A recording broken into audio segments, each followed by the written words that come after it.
नेहा के बेटे की शादी शिल्पी से होती है।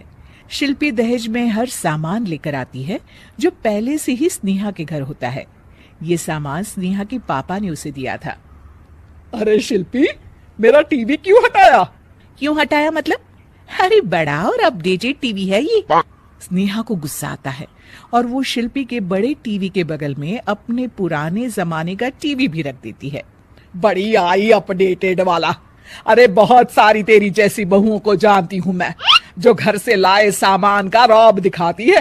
ये ना समझ के हम भिखारी हैं। देख ले, हमारे पास भी टीवी है। ओहो, जो करना है वो करो। कोई मेहमान आएगा तो हंसेगा कि एक ही जगह दो दो टीवी। हंसने दे, दुनिया भी तो देखे कि सिर्फ तू नहीं, मैं भी दहेज लेकर आई थी। अब यही हाल हर सामान का हो जाता है। ड्राइंग रूम में एक साथ दो तरह के सोफे रखे होते हैं, एक नया आलीशान तो एक पुराना लकड़ी का। शिल्पी स्नेहा की इस आदत से काफी दुखी हो जाती है। एक टीवी पर रामायण चलती है तो बगल की टीवी में फिल्मी गाने, किसी को किसी की आवाज भी सुनाई ना पड़े वैसे। घर के दूसरे सदस्य भी सास बहू की इस आदत से परेशान हो जाते हैं। एक दिन स्नेहा की बहन उसके घर आती है और घर का नजारा देखकर हैरान हो जाती है।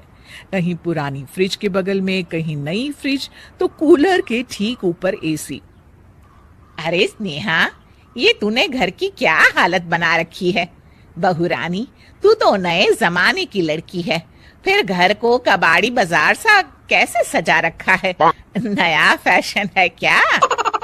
देखिए ना मौसी, माँ जी अपना पुराना सामान निकालना ही नहीं चाहती। वो सोचती है कि उनका ही सामान घर में रहेगा। अरे बहन, तू इस मामले में ना बोल तो ही अच्छा है। मैंने बहुत सी बहुओं को देखा है, अपने लाए सामान पर सास को धौंस दिखाते, और मैं भला किसी की धौंस को क्यों सहन करूं? मेरे पास तो सारा सामान है, और वैसे भी क्या कहते हैं, ओल्ड इज गोल्ड। अब क्या था, शिल्पी ये सुनते ही भड़कती है और जोर जोर से चिल्लाने लगती है। वाह माँ जी वाह, जरा अपना सोफा तो देखिए, ऐसा लग रहा है खुदाई से निकला है लकड़ी का। और मेरा सोफा देखिए कैसे लेदर की चमक और गुदगुदा सा है। अरे आपका तो पुराना धुराना सा है। शिल्पी देख, मेरे पिताजी ने जो दिया है वो उनकी निशानी है, उसके बारे में मत बोल। तू तेरा सामान ले जाकर अपने कमरे में रख ले। क्यों क्यों? मैं अपना सामान क्यों कमरे में रखूं? और जो मेरे ससुराल आए वो यही कहे, ओ कितना ओल्ड फैशन घर है। दोनों की बहसा बहसी में मौसी सर पकड़ लेती है। तुम दोनों जब देखो तब लड़ती रहती हो। मैं तो चली किचन में बादाम का शरबत बनाने।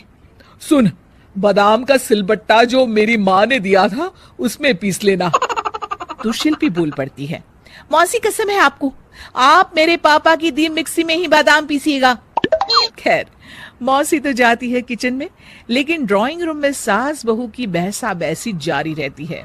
तभी शिल्पी को गुस्सा आ जाता है और वो अपने पापा के दिए सोफे पर जाकर जोर से बैठती है, लेकिन तभी सोफा जोर से आवाज कर टूट जाता है। हे भगवान, ये क्या हुआ? ये सोफा कैसे टूट गया? बेटा, अब समझ में आया ओल्ड इज गोल्ड क्यों कहा जाता है। टूट गया ना तेरा सोफा। तभी किचन से जोर से आवाज आती है और मौसी काली पीली होकर किचन से बाहर निकलती हैं।